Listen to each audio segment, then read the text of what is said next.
Welcome to HITea with Grace, where we spill the tea on HITea. I'm thrilled to be at 2024 today, speaking with the industry's greatest leaders about the industry's greatest problems and the solutions that are solving those problems.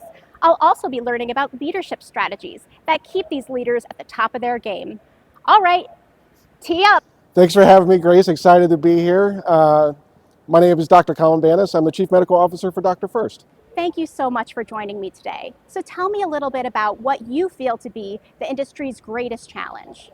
So you can't go anywhere these days without tripping over AI or augmented intelligence.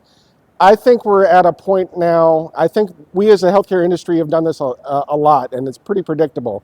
We overestimate the impact of a new technology within the first 3 years, but underestimate the profound impact it could have a decade from now. So right now everyone is rushing towards AI.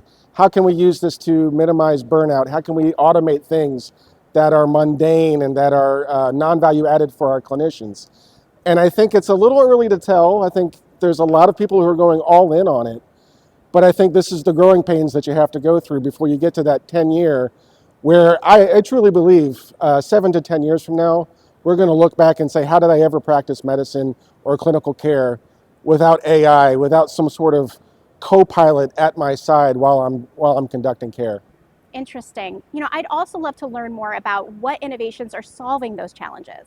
Oh, what a difficult question. There's so many right now. So I would say coming out of COVID, we still haven't fully recovered. We're operating with really tight margins.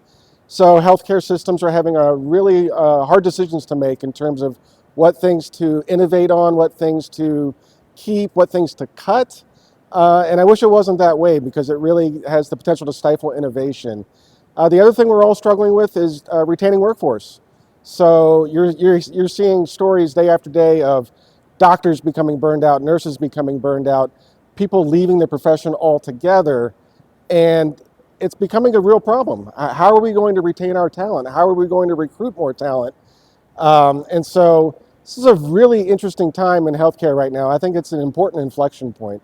Now, moving on to the personal side, what advice do you wish you could give your younger self?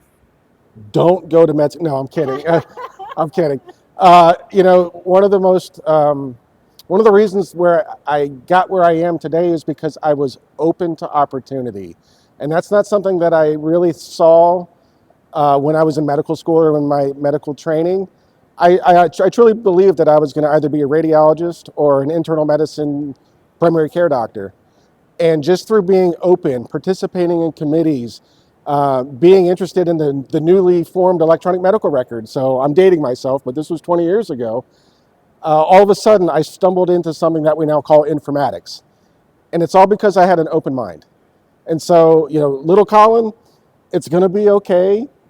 Keep an open mind and participate, because you never know what kind of organic connections are going to happen just from making yourself available. Thank you so much for joining us today. We loved learning from you. And thanks to you for joining us too. Check out the HITea with Grace podcast website and YouTube page for more great guests like the one today. Cheers.